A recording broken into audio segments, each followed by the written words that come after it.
Então, boa noite a todos, sejam bem-vindos. Estou gratíssimo aí à Vida Editorial, César Quinho, Silvio Grimaldo, a todos que trabalharam para a edição deste livro, sobretudo aqueles que conservaram esses textos, que muitos deles são apostilas que eu usei em aula, né? Algumas já meio antigas. A ideia geral do livro foi reunir esses escritos isolados, que tem como tema geral a descrição compactada do que é o espírito da filosofia, qual é o intuito, qual é o propósito com que, desde a antiguidade, alguns seres humanos se entregaram a especular certas questões. E o ponto básico aí é de que quando a filosofia começou não havia um programa de estudos universitários com o nome de filosofia, ou seja, não havia um repertório de questões estabelecidas e padronizadas, tá certo? Com uma bibliografia pronta para você estudar, tá certo? E se vocês observarem a evolução da filosofia, pelo menos até o século XVIII, vocês verão que isto não existiu durante todo este tempo, né? Com algumas exceções, mas temporárias em algumas escolas. Mesmo naquele local e naquelas situações em que a filosofia alcançou o máximo de formalização pedagógica, isso é, no ensino escolástico, mesmo aí, vamos dizer, o cume do ensinamento era uma coisa que se chamava questiones quod libetales, que era, assim, um professor, vamos dizer, consumado, renomado, né, que estivesse no topo da carreira, era convidado a responder qualquer questão que a congregação, professores e alunos lhe colocasse. Tá certo? Então, existe, em Santo Tomás de Aquino, tem lá, né, alguns volumes de questiones quod libetales, onde se podia colocar qualquer questão, fora de qualquer programa estabelecido. Tá certo? Mais ainda, você também verificará que algumas das obras fundamentais da filosofia medieval não foram escritas dentro de um programa pedagógico pré-estabelecido, mas foram escritas para responder a questões colocadas pela própria situação histórica. Tá certo? Este é o exemplo, por exemplo, da Suma contra os Gentios. Na época havia uma grande penetração de material escrito de origem islâmica, em geral árabe, tá certo? Embora muitas vezes a gente chame de árabes que eram na verdade iranianos, tá certo? E isso evidentemente colocava várias questões que não faziam parte do repertório do programa filosófico das universidades, tá certo? Questões que eram suscitadas pela comparação entre as doutrinas cristãs e islâmicas. E foi justamente para responder a estas, vamos dizer, a esse tipo de dificuldades que Santo Tomás de Aquino escreve a Suma contra os Gentios, que, na verdade, como, vamos dizer, exposição integral da sua filosofia, é até mais importante do que a Suma teológica. Porque a Suma teológica é escrita para os estudantes principiantes, tá certo? E ela se apoia amplamente na autoridade das escrituras, o que Santo Tomás de Aquino não faz na Suma contra os Gentios, onde ele sabe que ele está falando para um público que não participa das premissas teológicas cristãs. Quer dizer, alguém que não aceita a revelação cristã, ou pelo menos não a aceita nos termos em que os cristãos aceitam, porque há uma parte, há certos aspectos da revelação bíblica que os muçulmanos aceitam, mas interpretando-a do seu jeito, tá certo? Quer dizer, completamente diferente e radicalmente incompatível, às vezes, com o sentido cristão originário. Então, ele mesmo diz, aqui eu estou argumentando em bases puramente filosóficas, eu não tenho o respaldo teológico que eu tenho quando estou me dirigindo a um público de estudantes cristãos. Então, para o estudante de filosofia, a Suma contra os Gentios é muito mais importante do que a Suma teológica. Tá certo?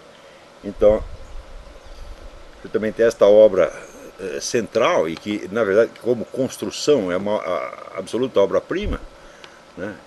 E que ilustra muito bem aquele princípio do Erwin Panofsky, da identidade de estruturas entre as catedrais góticas e os tratados escolásticos. Parênteses, a explicação histórica que Panofsky dá para isso está errada, mas a identidade de estrutura realmente existe. Tá certo? Aliás, esse é um dos temas que eu toquei de raspão aí neste livro. Nesses escritos todos, eu sempre fui respondendo não a questões filosóficas no sentido escolar da coisa, tá certo? Mas a questões colocadas pela realidade mesmo, pela realidade da história, da sociedade, da cultura, tá certo? Da vida humana, da vida moral, que exigissem uma análise filosófica para destrinchar da confusão do debate público quais eram as questões substantivas que estavam por baixo, tá certo? Então, vamos dizer, desde o início da minha, chamemos assim, carreira filosófica, eu acho até engraçado que a filosofia seja uma carreira, desde o início dela, eu sempre tive um certo horror das questões filosóficas prontas. Temas como, por exemplo, liberdade, né, e determinismo, tá certo? Ou questões de filosofia da linguagem, ou questões de lógica, etc. Tudo isso faz parte do repertório, faz parte do programa universitário, tá certo? E eu estou convicto de que a filosofia que nasce em resposta a estas questões já é uma espécie de filosofia de segundo grau. É uma espécie de comentário escolar à filosofia e não à filosofia propriamente dita. Vocês verão que ao longo da história humana não houve uma só obra-prima da filosofia que nascesse em resposta, vamos dizer, a um simples programa pré-estabelecido. Mesmo porque, né, a inspiração básica da filosofia, que é de reorganizar um mundo interior, né, pelo menos um mundo conceptual, para adaptá-lo ao estado presente dos conhecimentos e portanto, adaptá-lo, torná-lo apto ao tratamento das questões colocadas por esse estado do conhecimento, ele é radicalmente hostil à fixação num programa. Porque os conhecimentos humanos, eles crescem e se modificam todo dia. Todo dia você tem novidades, algumas completamente inéditas e inesperadas, tá certo? Então, como é que um programa que está estabelecido pode lidar com isso? Tá certo? Então, nós temos aquele mesmo problema. Eu me lembro que numa época que eu trabalhava numa revista de educação, da editora da Fundação Victor Civita, a revista que pretendia orientar os professores secundários, né, eles tinham muita preocupação, vamos dizer, de criar uma ligação entre o ensino secundário e a pesquisa científica. E eu sempre dizia, olha meu filho, isso aí é perda de tempo, porque esses garotos, quando eles estão com 11, 12 anos, eles não vão participar de pesquisa científica alguma, tá certo? E quando eles se tornarem adultos e puderem participar de pesquisa científica, tudo aquilo que eles estudaram no ginásio já está superado, modificado ou integrado numa outra estrutura. Então o que você tem que se ater na medida do possível é aqueles elementos do método científico que sejam permanentemente válidos, tá certo? Elementos de lógica, por exemplo, né? Ou vamos dizer, até o conceito central, básico do método científico, tal como foi criado por Galileu e Claude Bernard. Então isso deve ser ensinado como um dado histórico, não que a concepção de Galileu e Claude Bernard possa ser usada na prática, tá certo? Sem nenhum acréscimo ou modificação hoje em dia, mas como um dado histórico continua válido e importante. Então, vocês deviam ensinar essas coisas, vamos dizer, do passado, em vez de vocês tentarem apreender, pegar com as mãos um presente que está escorrendo e que daqui a pouco vai ser passado, né? Quer dizer, essa permanente atualização do ensino secundário é absolutamente utópica, desnecessária e vai dar aos alunos a ilusão de que eles estão muito atualizados com a ciência, quando a dura verdade é o seguinte: ninguém está atualizado com o estado das ciências. Eu me lembro quando eu li o livro chamado Sonho de Descartes, cujo autor, esqueci o nome do autor agora, ele informava que anualmente se publicavam 40 mil trabalhos originais só na área de matemática pura. E que esses trabalhos eram tão requintados e tão especializados que os chefes dos departamentos não conseguiam entender quais eram os temas que os seus subordinados estavam estudando. Tá certo? Quer dizer, o camarada que decidia, né, a alocação das verbas para esta ou para aquele estudo, ele não entendia a respeito do que era o estudo, então era mais ou menos no sorteio. Fechava os olhos, dava a verba para um, negava para outro e assim por diante. Então, como é que você quer que garotos de ginásio estejam atualizados com isto? Não é isso? Então, essa espécie de atualização quantitativa, ela é utópica e inviável. Tá certo? No entanto, é claro que estes avanços da ciência, eles provocam debates que vão muito além do círculo profissional científico, debates que afetam a sociedade inteira e que eventualmente resultam na promulgação de novas leis, resultam em mudanças sociais, mudanças culturais, mudanças de códigos morais, etc, etc. Ou seja, tem um impacto formidável na sociedade.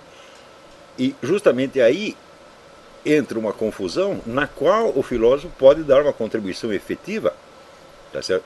Efetiva e, digamos, até profilática, se não curativa, às vezes. Né? Isso quer dizer que a confusão dos debates públicos, ela tem um efeito, né, psicológico profundo nas pessoas, porque afinal de contas esses debates públicos representam para os indivíduos concretos, dizer, a formação da autoridade social, a formação de um consenso que para a mente deles terá, vamos dizer, a posição de uma autoridade, de algo que ele pode confiar.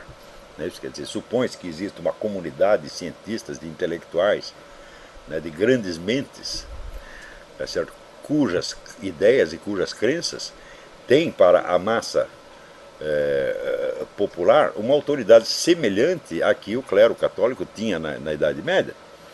Ou seja, mesmo o indivíduo incapaz de compreender do que os clérigos e professores estavam falando, ele confiava naquela classe, naquela categoria, naquele grupo de indivíduos, como sendo uma espécie de faróis, quer dizer, os guias da sociedade, os caras que tinham, os detentores do conhecimento. Da mesma maneira, a massa hoje tem essa expectativa voltada para os cientistas e intelectuais. E quando estes mesmos entram num estado de confusão, eles mesmos já não sabem do que estão falando, né? A massa não sabe disso. A massa continua ouvindo, tá certo? Aquela conversa de loucos e atribuindo a ela, vamos dizer, um peso de autoridade que na verdade ela não tem, absolutamente. Então, mais do que nunca é necessário esse esforço permanente de estar esclarecendo essas questões e puxando, né, a conversação pública desde esse confronto de estereótipos, o confronto, vamos dizer, de símbolos que aparecem nesses debates, até, se possível, as questões fundamentais e substantivas que estão realmente, né, em conflito, tá certo? Existe o conflito aparente, que é a troca de argumentos, ou às vezes até de insultos entre diferentes facções, e existem os problemas substantivos, quer dizer, dificuldades reais que não foram resolvidas e que, em princípio, teriam que ser resolvidas antes que as questões colocadas ostensivamente nesses debates pudessem ser arbitradas, tá certo? Então, nesses dias mesmo tem havido, vamos dizer, toda uma polêmica aí, né, a respeito da questão do movimento gaysista versus evangélicos, tá certo? E eu tenho certeza absoluta de que todo este debate está travado em cima de estereótipos que não têm nenhum fundamento na realidade. Palavras que não querem dizer nada, nada, nada, nada. Tá certo? Mas que, para os seus ouvintes e leitores, tem um impacto emocional que se substitui, vamos dizer, à referência real, se substitui aos objetos reais e que passam a ter, vamos dizer, uma espécie de peso específico, tá certo? Então,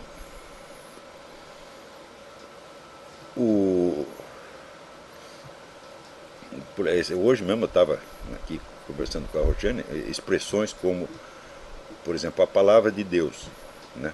É uma expressão que está na boca de todo mundo. Então, quando católicos ou evangélicos entram nessa discussão sobre gaysismo, sobre outras questões morais, eles se referem à autoridade de algo que eles chamam a palavra de Deus. Não é isso? Porém, o que é a palavra de Deus? É a Bíblia. Quer dizer, você quer dizer que aqueles sinais que estão impressos na página são a palavra de Deus? Não pode ser. Né? Porque estes sinais não trazem em si o seu próprio significado.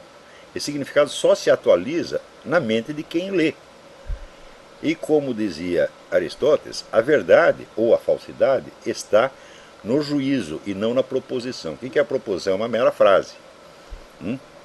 O juízo é o entendimento real e, portanto, o sentimento de aprovação ou desaprovação que a alma humana, que a mente humana tem no instante em que houve a proposição. Então você jamais pode dizer que tal proposição é verdadeira ou falsa. Ela se tornará verdadeira ou falsa conforme o sentido que você apreenda nela. Se você diz que a palavra, o texto da Bíblia é idêntico, tá certo?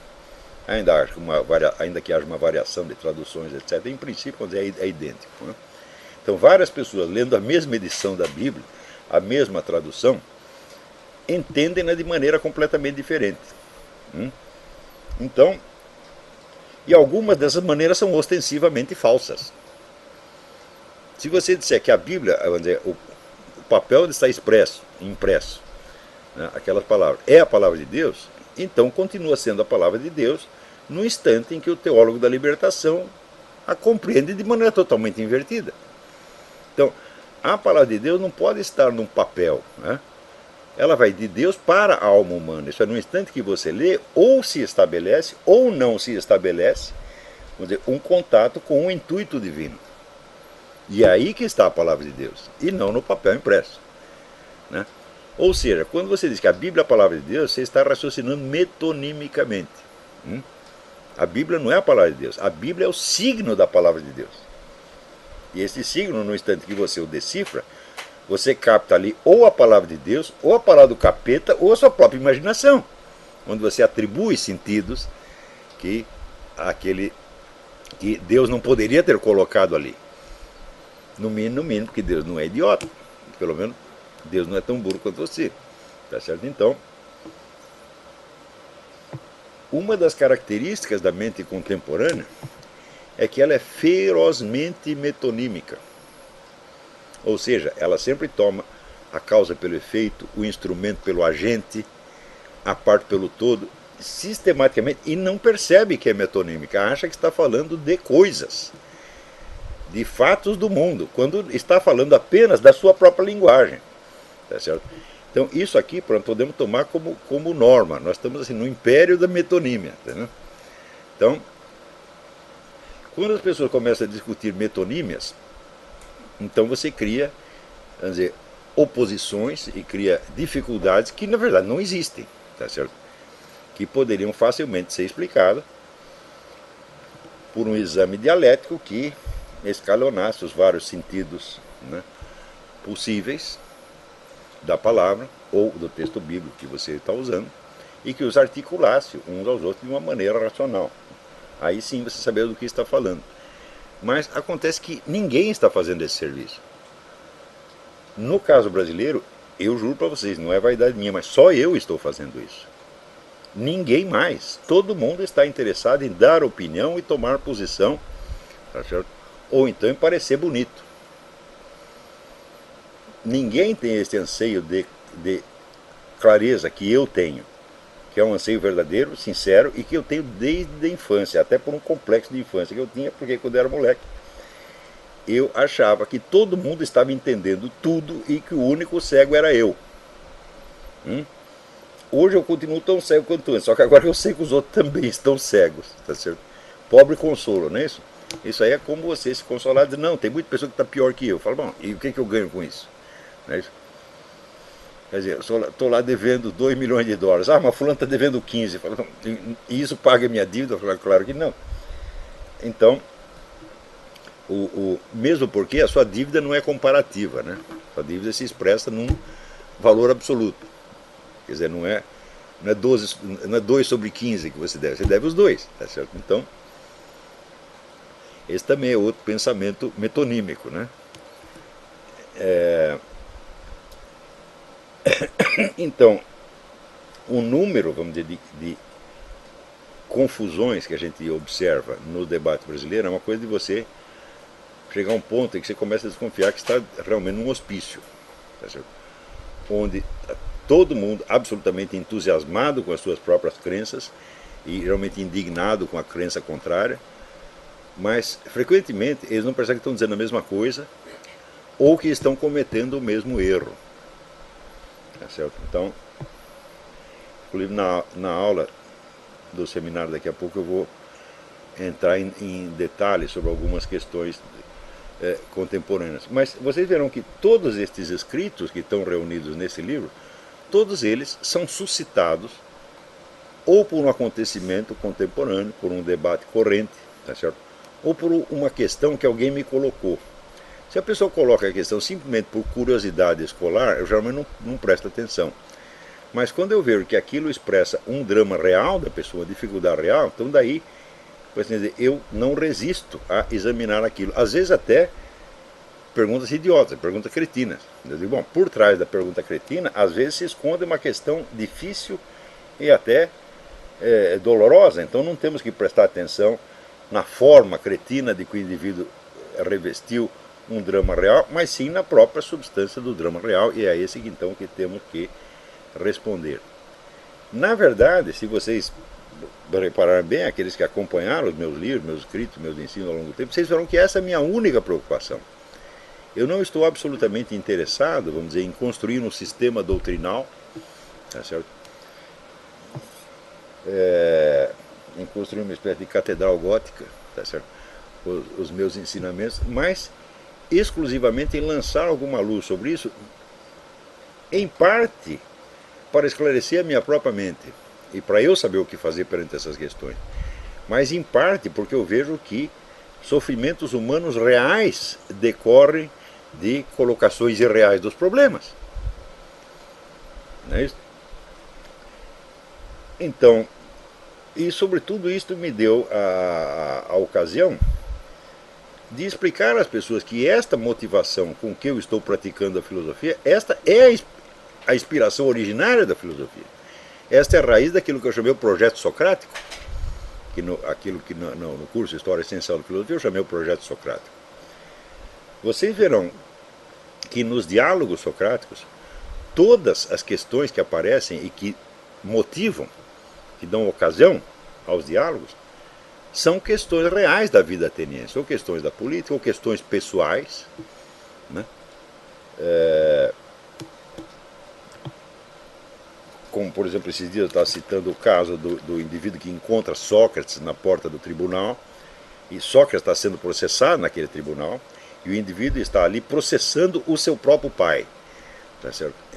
Então se confrontam na prática, na situação biográfica real de Sócrates, duas concepções opostas da justiça. Não concepções teóricas, mas concepções reais que estão orientando as ações efetivas daqueles indivíduos.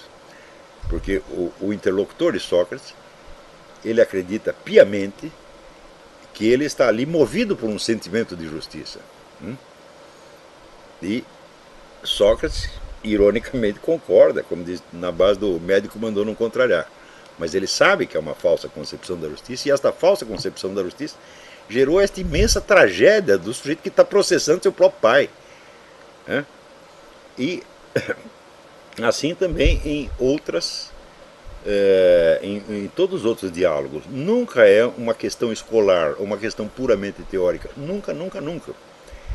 E isto é importante você notar que a filosofia surge como filosofia moral e filosofia política. Claro que isso não se aplica aos pré-socráticos, tá certo? Mas o primeiro episódio histórico em que a filosofia aparece como, vamos dizer, uma unidade autoconsciente é com Sócrates. Não é isso? Os filósofos anteriores não tinham nem mesmo a ideia de que eles estavam praticando uma atividade que era a mesma em todos os casos.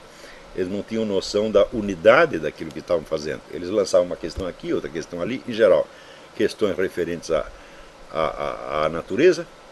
Por isso mesmo Aristóteles chamava de os filósofos físicos, tá certo?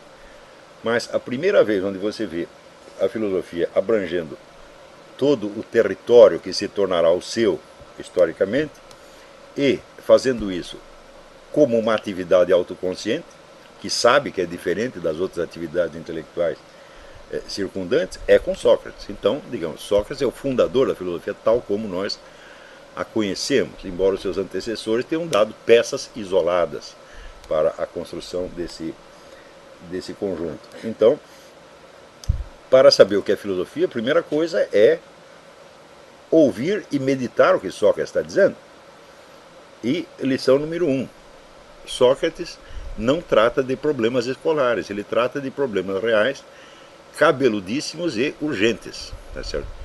E, na medida do possível, procura levá-los até um patamar de clareza que inclui, vamos dizer, o julgamento dessas questões à luz de um conhecimento superior, de ordem, podemos dizer, revelada, tá certo?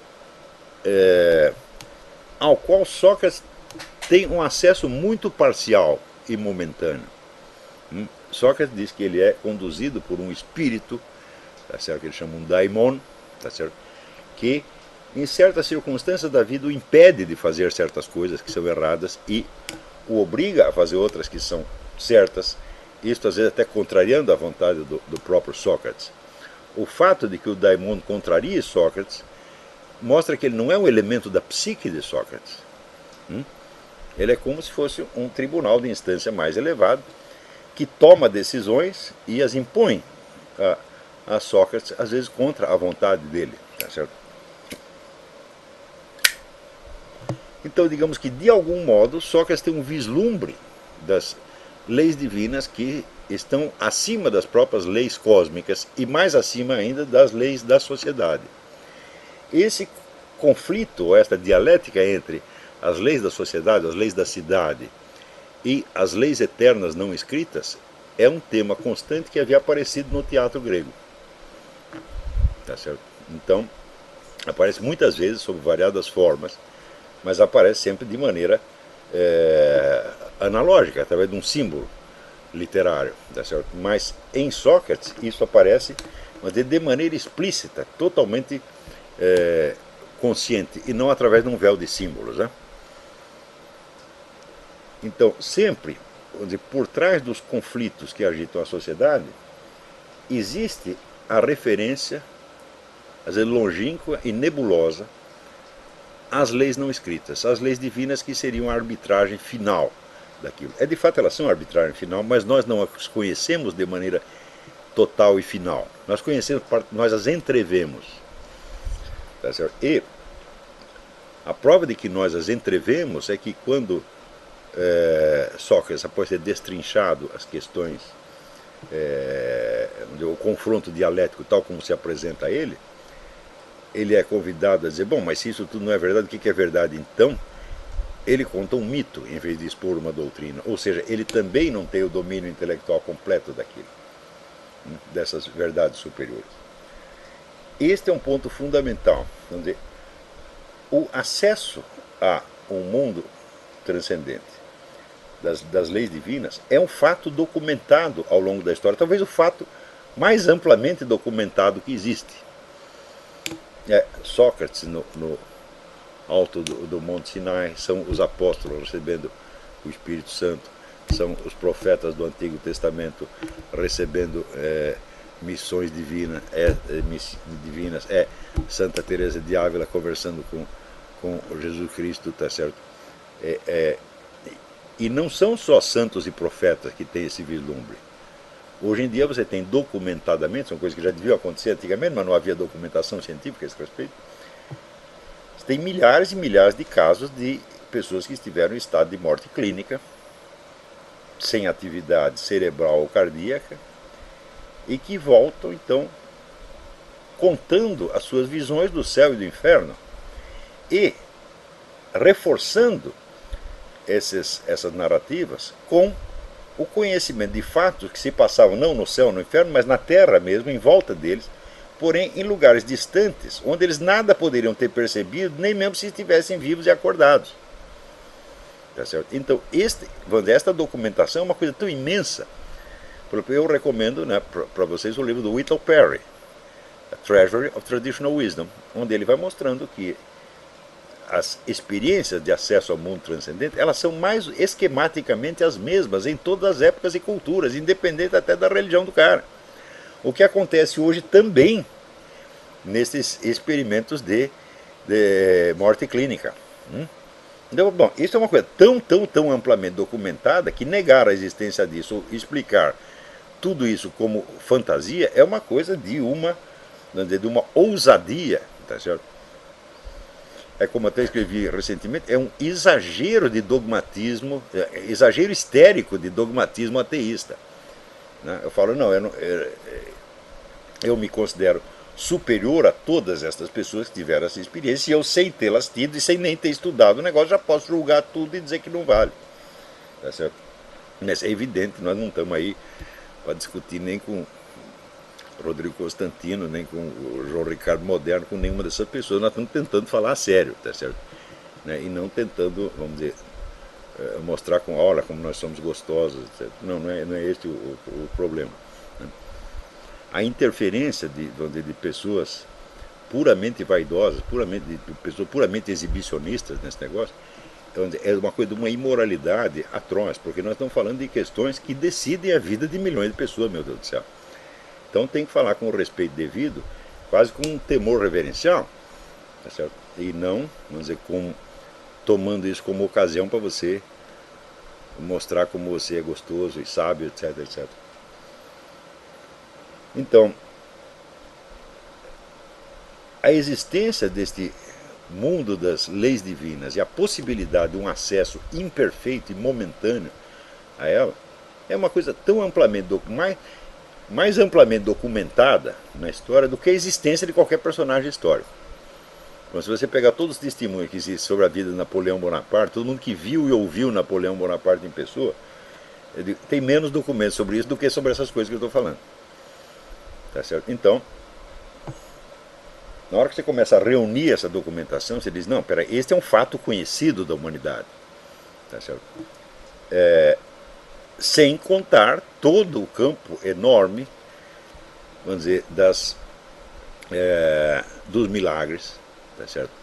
E das revelações pessoais, etc, etc. Quando você reúne tudo isso e fala, pô, se existe uma coisa da qual não se pode duvidar é que essas coisas aconteceram. Né? E a mera possibilidade, a mera hipótese de, não, eu vou encontrar uma explicação materialista para isso, fala, bom, você está prometendo uma coisa no futuro que você não vai realizar, mas você já dá como realizada e começa a tomá-la como já toma como premissa para o julgamento de coisas que você nem conhece. Então, uma atitude, vamos dizer, cientificamente indefensável, né, e intelectualmente idiota, para dizer o mínimo, para não dizer desonesta. Então, tudo o que Sócrates faz é tentar examinar os debates públicos do seu tempo, tá certo? À luz do vislumbre que ele tinha dessas leis eternas. Vislumbre imperfeito, evidentemente, mas suficiente para lançar luz sobre essas questões e devolvê-las, vamos dizer, desde o falatório público até a verdadeira substância das questões que estavam sendo discutidas. Então, nesse sentido, eu quis praticar a filosofia desde sempre, e foi a isso que me dediquei, tá certo? Sem assumir, vamos dizer, profissionalmente a identidade de filósofo, porque eu acho que é simples fato da filosofia ter se transformado numa profissão, coisa que só aconteceu muito recentemente, é coisa dos últimos 15 anos, né? Já é um sinal de degradação extrema, porque nenhuma formação profissional pode garantir que o indivíduo vai estar realmente preparado para isso, tá certo? Onde a formação profissional garante que ele está preparado para tratar das questões que lhe foram ensinadas na escola, mas as questões, por definição, não são as questões reais que estão em conflito no debate público, tá certo? Então, nestes estudos reunidos, são estudos sobre questões pontuais, esta questão, aquela. Mas um certo grupo delas, num certo grupo delas, foi possível, então, eu tornar mais explícita esta concepção da filosofia, baseada, sobretudo, no exemplo de Sócrates, Platão e Aristóteles. Então, nesse sentido, nós podemos chamar, vamos dizer, em nosso apoio, o testemunho, vamos dizer, da história da filosofia, historiadores da filosofia. Todos eles sabem que foi entre Sócrates e Aristóteles, passando por Platão, que a filosofia se autodefine como uma atividade autoconsciente, né, e diferente das outras e com uma identidade própria. Então, o que quer que tenha se passado depois na história da filosofia sempre toma como referência este ponto de partida. Mais ainda, você verificará que todos os grandes passos dados na história da filosofia, todos os avanços, por assim dizer, para usar um termo da moda, tá certo? Na atividade filosófica, eles sempre se deram por um retorno a questões fundamentais e, portanto, por uma recusa de aceitar a formulação consensual estereotipada dos problemas.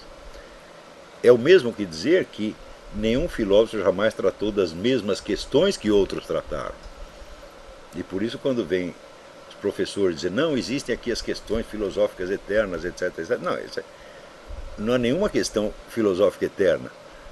As questões estão permanentemente mudando e é justamente em reequacionar, reformular as questões que está uma das atividades fundamentais dos filósofos. Vocês viram que praticamente todos eles começam a sua especulação filosófica dizendo assim, olha, o problema não é esse que vocês estão falando, o problema é outro.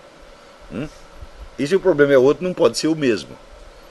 Então, isso quer dizer que quando você observa ali, por exemplo, Santo Tomás, Duns Scott, eles estão recolocando os problemas fundamentais. Eles não estão partindo, vamos dizer, de uma formulação programática pronta e estereotipada. Não estão oferecendo novas respostas aos mesmos problemas. Eles estão tentando dirigir o foco da atenção desde problemas estereotipados para problemas substantivos. Mesmo quando não conseguem ter as respostas. Ou seja, mesmo quando você não consegue ter a solução desses problemas, é melhor você estar orientado para a realidade do que você estar orientado apenas para uma disputa de palavras e símbolos culturais estereotipados. Tá certo? Mesmo quando você não tem a solução, bom, é melhor estar na realidade do que estar perdido como cego em tiroteio, achando, ao contrário, que está orientadíssimo e sapientíssimo. Então, quando você estuda a história da filosofia, você vê que cada grande filosofia começa com uma reformulação completa dos problemas. E começa, por quê? Porque entre uma filosofia e outra, o conhecimento humano aumentou. Chegaram novas informações. E a formulação antiga já não basta, você precisa reformá-la. Entendeu? Reformar e às vezes modificar completamente. Então, você vê, se você pegar o exemplo mais característico e mais explosivo da modernidade, que é René Descartes. René Descartes coloca no centro da filosofia um negócio chamado eu. Você pode procurar referência ao eu em toda a filosofia anterior, não tem. Mas é que de repente ele percebeu que havia certas experiências e certos dados, vamos dizer, da ciência e da cultura contemporânea que exigiam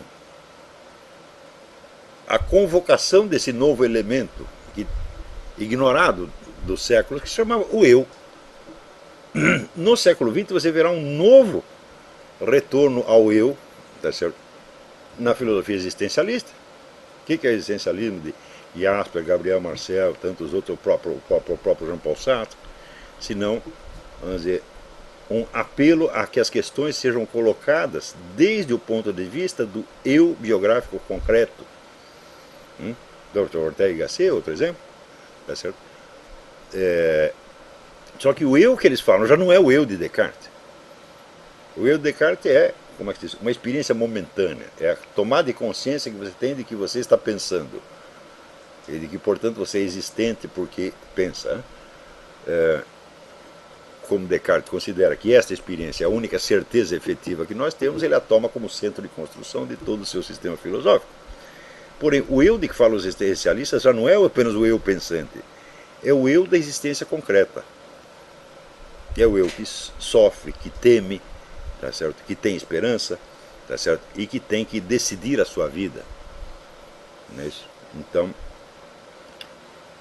o que eles fazem então? Eles modificam o conceito do eu. O eu cartesiano já não serve, você tem que acrescentar alguma coisa.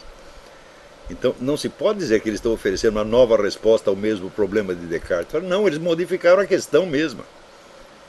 E a colocaram de uma maneira que era mais apropriada ao estado de coisas na sociedade e na cultura em que eles estavam. Tá certo? Então, a filosofia é uma atividade permanente de esclarecimento. Tá certo? Claro que não se pode reduzi-la, vamos dizer, a um esclarecimento da linguagem, como pretenderam, vamos dizer, pretendeu a escola analítica, porque por trás da linguagem existem questões reais, substantivas, pessoas de carne e osso e assim por diante. Tá certo? Tratar tudo isso apenas como análise da linguagem é a mesma coisa que você confundir a comida de um restaurante com o cardápio. Quer dizer, quando ele fala, o dono do restaurante fala para o seu cozinheiro, nós temos que modificar o nosso cardápio. O que o cozinheiro faz? Ele faz novas comidas reais. Né? Não é que ele pega o cardápio e fala, não, então vamos escrever tudo diferente aqui, não modificando o nome das comidas. Não. Quando ele fala modificar o cardápio, está raciocinando o quê? Metonimicamente. Não é modificar o cardápio, modificar as comidas que estão referidas no cardápio. Não é isso? Então, o que os filósofos fazem é isso. Eles não estão reformulando apenas o cardápio, tá certo? Mas estão colocando dentro da lista que está ali no cardápio novos elementos que não existiam ou não tinham sido percebidos antes. Então, esta é a finalidade da filosofia, esclarecimento permanente das questões tal como se apresentam concretamente na cultura e na vida humana e não somente na linguagem. Claro que a análise da linguagem faz parte disto, mas como um instrumento auxiliar, cuja importância não deve ser muito enfatizada ou exagerada. Porque a maior parte dos elementos que você lida são elementos que ainda não têm uma formulação linguística. São elementos de experiência interior e exterior que às vezes escapam da expressão linguística. Por exemplo, quando apareceram os fenômenos, vamos dizer, das duas guerras mundiais, tá certo? E das tiranias totalitárias, impondo aos seres humanos uma quantidade de sofrimento e de situações absurdas que elas não conseguiam expressar verbalmente. Se você lê hoje, por exemplo, a obra de Alexander Zinoviev, Alexander Zinoviev era um professor de lógica, lógica matemática, e ele usa o seu instrumental lógico para criar uma nova linguagem capaz de descrever o que é a situação real vivida pelos cidadãos do Império Soviético, da União Soviética. Experiência que, portanto, transcendia os meios linguísticos de expressão dos próprios personagens que estavam vivendo. Tá certo? Então, como poderia isto ser uma mera análise da linguagem se a linguagem para expressar aquilo não existia no momento? Então se tratava, sobretudo, vamos dizer, de sentimentos e vivências mudas do coração humano, que Zinoviev vai puxar de dentro da alma humana e dar uma expressão linguística finalmente. E é evidente que a análise da linguagem de Alexander Zinoviev não é a mesma coisa que a análise que o próprio Zinoviev está fazendo dos acontecimentos e das experiências reais. Tá certo? Então, como dizer, a filosofia analítica é uma filosofia de brinquedo, que transforma, vamos dizer, as questões mais temíveis da existência humana em meros jogos de linguagem. Eu digo, bom, isso é bom, tá certo, para quem quer ficar se divertindo em casa, mas não para quem quer, vamos dizer, meter a mão na massa, tá certo? Então, é um divertimento acadêmico apenas. Às vezes produz coisas de real utilidade, não se pode negar. Mas, quando eu digo que a função da filosofia é lançar luz sobre estas questões reais, então não estou me referindo a meras questões de linguagem ou de lógica. Às vezes, você não pode esquecer, vamos dizer, que a própria lógica como disciplina científica, ela é um dos dados da situação existencial e social que nós estamos vivendo. Tá certo? Ela tem uma função dentro do universo da ciência, da tecnologia, etc, etc. E ela é, por assim dizer, é uma força social. Então ela tem que ser analisada também como força social e não somente dentro, dizer, dos detalhes formais da própria lógica. Né? Então, essa foi, vamos dizer, a inspiração de todos os estudos desse livro. Nesse sentido, ela continua o esforço que eu comecei no livro que chamou a dialética simbólica, quer dizer, de esclarecer questões parciais antes sequer de arriscar, vamos dizer, estudos de maior envergadura sobre ou fenômenos de mais vasta duração ou sobre questões mais fundamentais da própria filosofia. Então são, como se diz, estudos monográficos sobre, pega um assunto, outro assunto e tenta levar até o seu esclarecimento sem a presunção de que as várias conclusões vão se articular num sistema filosófico. Isso pode acontecer a despeito das minhas intenções ou não acontecer, mas para mim é absolutamente indiferente. Tá certo?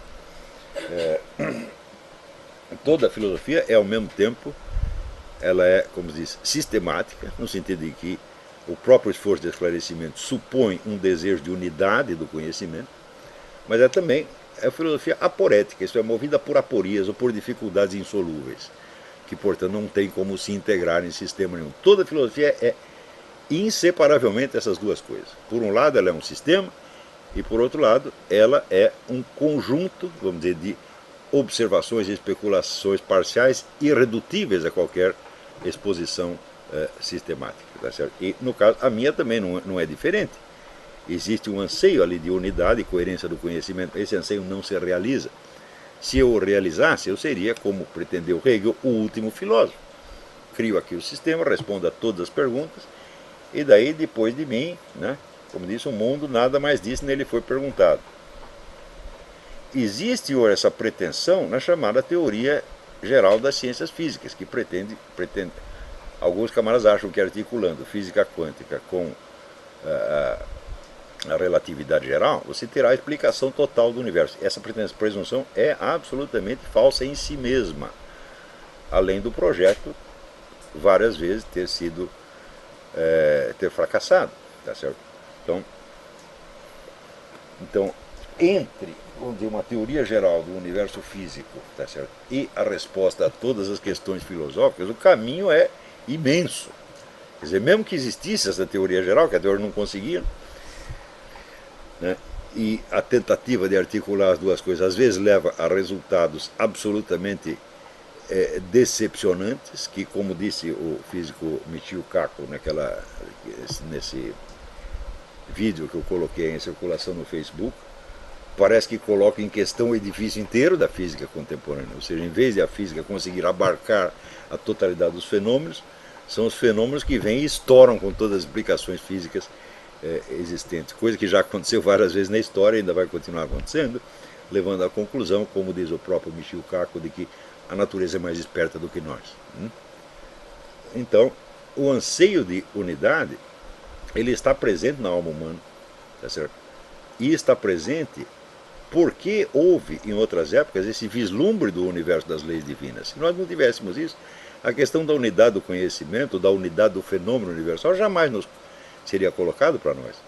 Vocês já viram algum urso, algum jumento especular a unidade do conhecimento? Não, porque não tem vislumbre do universo das leis divinas. Então ele vive, né, como dizia o biólogo Huxley, ele vive no seu Umwelt, no seu círculo de experiência imediata, e não quer saber se existe alguma coisa para além daquilo, tá certo? Então, se há uma coisa com a qual os animais não se preocupam, é a unidade do real e a unidade do conhecimento. E nós só nos preocupamos com isso porque nós tivemos um vislumbre da unidade.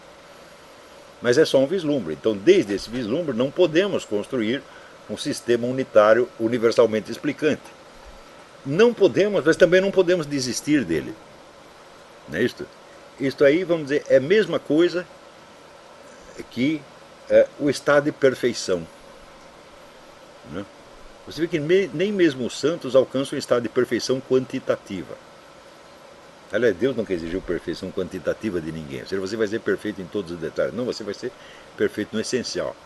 Você vê que na Bíblia, Deus pega homens que cometeram pecados horríveis, tá certo? Como Davi ou Salomão, e os considera perfeitos. Os críticos não. E aí vão realçar os defeitos de Davi e Salomão. Mas para Deus aquilo está bom. Porque Deus sabe que a nossa perfeição é puramente analógica, a perfeição simbólica. Ou seja, perfeito o suficiente para que através de nós algo da perfeição divina transpareça. Algo e não tudo, meu Deus do céu. Você vê, se você pegar a história de Jesus Cristo como está na Bíblia, a perfeição divina transparece ali? Não, a própria Bíblia diz, Jesus Cristo fez e disse muitas outras coisas que se nós fôssemos escrever não haveria lugar suficiente para caber tanto livro. Portanto, quer dizer que mesmo a perfeição de Jesus Cristo, tal como aparece no Evangelho, ela também é analógica. Ela não é o todo. Ela simplesmente insinua o todo. Mesmo no caso de Jesus Cristo. Quanto mais no nosso.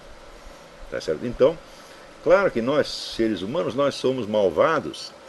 E nós sempre procuramos a perfeição quantitativa, mesmo nas melhores pessoas. E se não encontramos, nós realçamos os seus defeitos. Tá certo?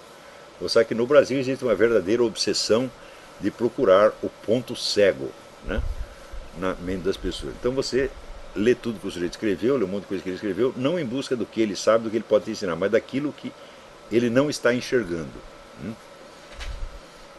Não porque você tenha, vamos dizer, o intuito de realmente transcender, de enxergar algo além dele. Não, o pessoal se contenta com o tal do ponto cego, que serve para quê? Para você invalidar, né, às vezes uma obra inteira ou uma vida inteira de bons serviços prestados. Então, isto é evidentemente, como disse um sujeito que era presidente do Banco Mundial, ele disse, o Brasil nunca irá para frente porque é uma sociedade baseada na inveja. Eu não lembro o nome do cara, mas era um sábio. Né?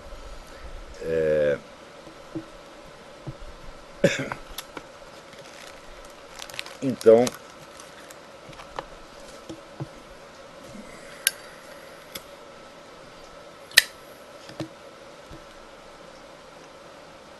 essa foi então a inspiração do livro.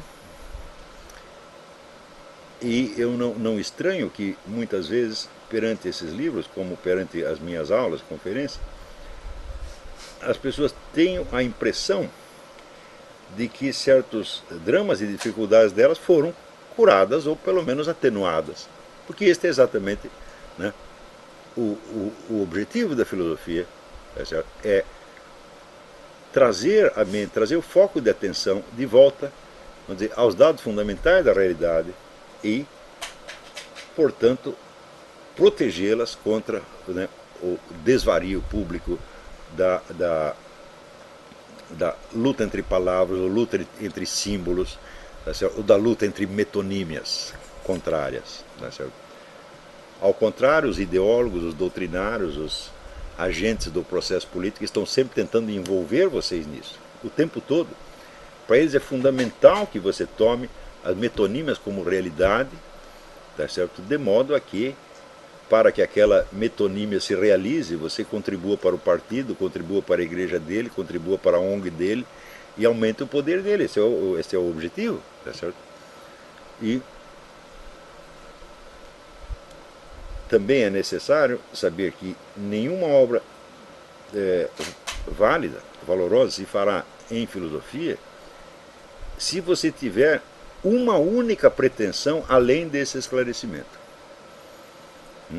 Se você quiser se tornar, por exemplo, né, o guia, o formulador de um novo programa político para a reforma da sociedade, você terá que apelar à linguagem metonímica e terá que apelar vamos dizer, ao efeito hipnótico, tá certo? De transformar, de tomar figuras de linguagem como se fossem fatos da realidade, para que as pessoas movidas por esses símbolos, né, ora metafóricos, ora metonímicos, se armem e se organizem em favor do seu partido ou da sua proposta.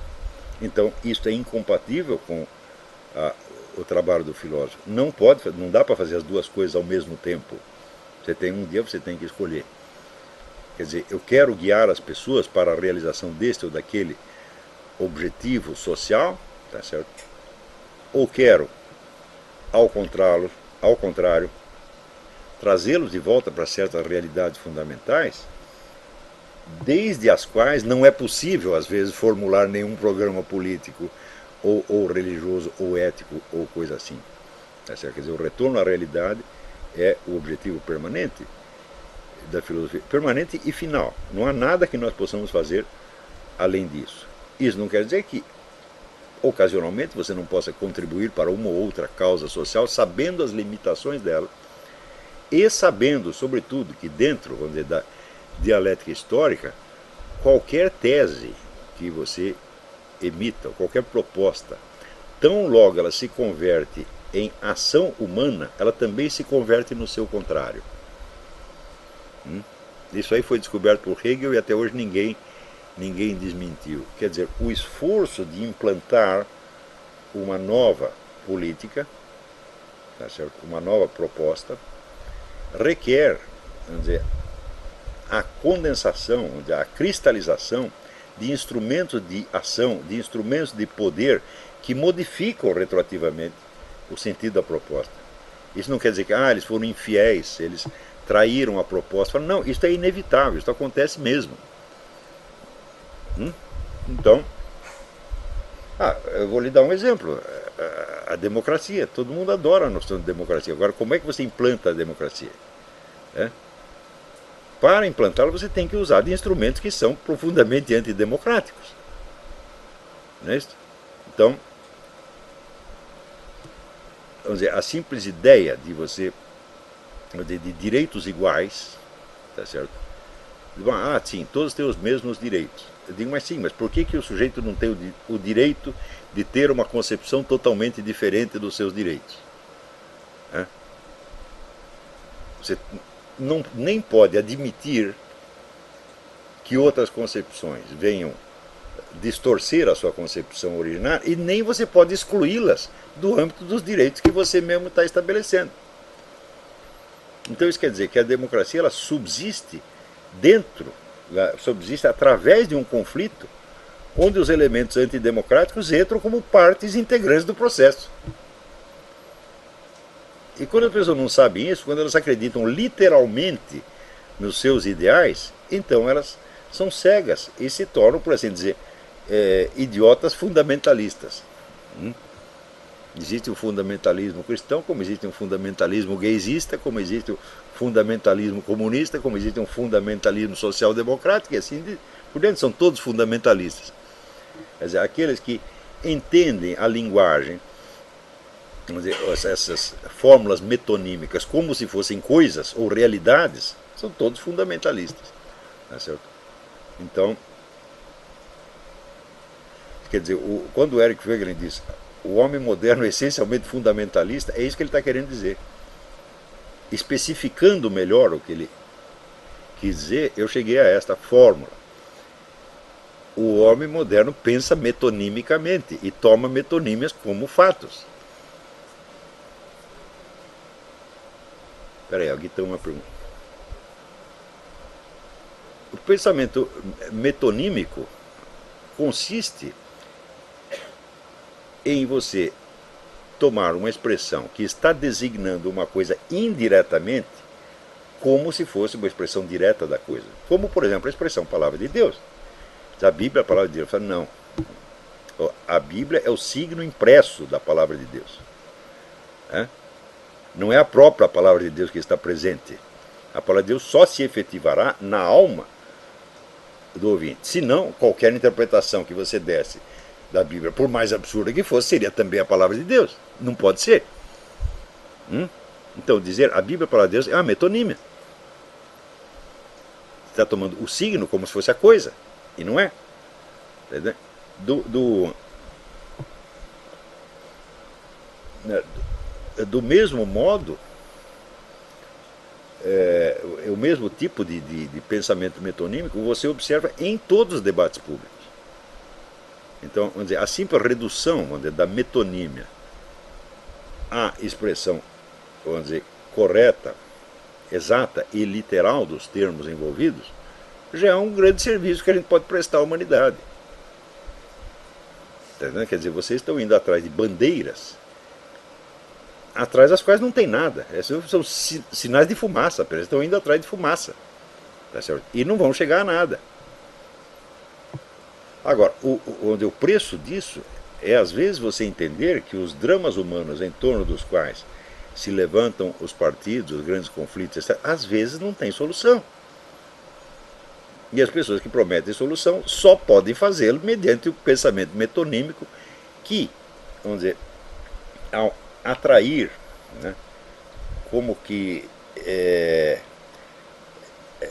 um ímã, como que ao magnetizar as massas para que juntem forças e criem processos de ação social, produz efeitos que nunca podem ser os prometidos na proposta original. Nunca podem ser. Eles sempre serão alterados. E essa alteração não é uma distorção ou infidelidade, é uma fatalidade da própria estrutura da realidade. Isso quer dizer que a possibilidade real da ação humana é muito menor do que as pessoas imaginam. Então, às vezes, se você percebeu um problema quando você tinha 15 anos, eu digo, bom, quando você tiver 95, o problema vai estar lá inalterado. Porque, do ponto de vista das leis divinas, vamos dizer, da realidade primordial, eterna, tá certo? Esses problemas, eles são a própria vida humana, eles não são defeitos da vida humana, né? E a tentativa de corrigi-los pela ação humana só vai agravá-los. Porque a finalidade da nossa vida é o quê? É a morte e a vida eterna, né? Isto é uma realidade, não há como você fugir disso, entendeu? Ou seja, você tentar realizar no plano terrestre coisas que só são acessíveis dentro de um plano de eternidade, portanto de imutabilidade, tá certo? Sempre vai dar maus resultados. Então, quer dizer, a confusão da eternidade com a vida temporal é também efeito do pensamento metonímico. Por exemplo, quando Karl Marx usa a expressão fim da história. Eu digo, bom, depois do fim da história, a história continua. Outra coisa, as metáforas orgânicas da sociedade, que comparam, por exemplo, a sociedade a um organismo animal, tá certo? Ou essas teorias cíclicas que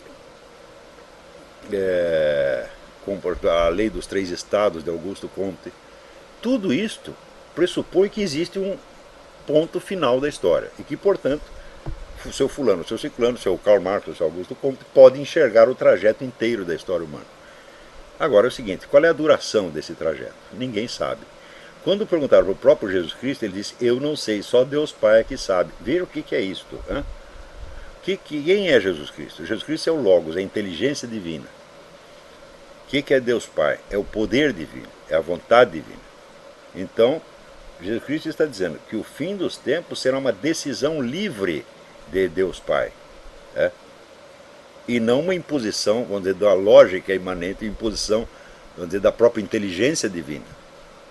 Dito de outro modo, Deus põe o ponto final nisso quando Ele quiser. Ele está livre para fazer isso agora ou daqui a pouco. Ou para esperar mais alguns milênios. Então isso não é acessível a uma abordagem racional humana. Então, item número 1 da estrutura da realidade. Não sabemos quanto tempo isto vai durar. Portanto, não podemos conhecer o trajeto inteiro. Sempre tem mais um capítulo. E quando terminar? Quando terminar, vem a passagem do tempo para a eternidade, que é uma dimensão ainda mais vasta e mais inimaginável do que o conjunto da história. Então, viver um drama que você não sabe quando vai terminar e, portanto, não pode saber como vai terminar, esta é a condição humana básica. E quem não está preparado para isso, quem quer viver na ilusão de que ele sabe o trajeto, não é isso? Esse já está fora da realidade automaticamente. Quer dizer, todas as pessoas que estão prevendo o fim do mundo, elas não sabem o que estão falando. Né? Porque sinais do fim do mundo têm sido observados, pelo menos, tá certo? Desde, digamos, do ano 40 da era cristã. Aqueles primeiros cristãos, todos, não, mentira, quase todos estavam persuadidos de que Jesus Cristo ia voltar no dia seguinte. Ou seja, eles presumiam que eles sabiam algo que o próprio Jesus Cristo não sabia. Está entendendo? E eram cristãos, eram pessoas devotíssimas, muito santos. Então, na hora em que alimentam esta presunção, escapam da estrutura da realidade, que é viver na ignorância do fim. E, portanto, na ignorância do sentido total. Não sabemos qual é o sentido total da história humana, mas tem uma coisa que nós sabemos. Se existe uma alma imortal, uma única alma imortal, a duração dela é maior do que a duração de toda a história humana. E, portanto, o trajeto inteiro da história humana, visto do ponto de vista de uma alma imortal na eternidade, será apenas um capítulo da sua história. Então não se preocupe, meu filho, você quer saber o fim da história? Você vai saber. Porque você é necessariamente uma alma imortal. Eu creio já ter demonstrado isso no curso da imortalidade. Não há como escapar da imortalidade. Então, para que você está com tanta pressa de saber o fim, se depois você vai saber mesmo de qualquer maneira? Então, os nossos esforços, por exemplo, de filosofia da história, não devem ser voltados à finalidade de saber qual será o sentido último da história ou quando vai acabar, mas apenas de ajustar o nosso foco à situação real que nós estamos vivendo. Então, todos os trabalhos que eu coloquei neste livro têm esta finalidade. Então, eu creio que isto justifica a sua publicação, né? E até justifica que algumas pessoas gastem R$39 para ler o que eu escrevi ali. Então, novamente, eu agradeço aqui a atenção, a presença de todos, agradeço a Vida Editorial, ao Silvio Grimaldo, a todos aqueles que colaboraram, não dá para fazer a lista inteira dos nomes, né, certo? E eu creio que outras coletâneas do mesmo tipo ainda serão publicadas. Tem uma segunda que já está em preparação, chama Conhecimento e Presença, e talvez haja, tem uma segunda, uma terceira, porque a primeira foi a Dialética Simbólica, e talvez haja em seguida uma quarta antes da publicação de qualquer estudo mais abrangente, como, por exemplo, a questão da mentalidade revolucionária e outros assuntos. Então, é isso aí. Eu encerro por aqui e daqui a pouco começamos a aula do seminário. Muito obrigado a todos e que tudo seja para a maior glória de Deus.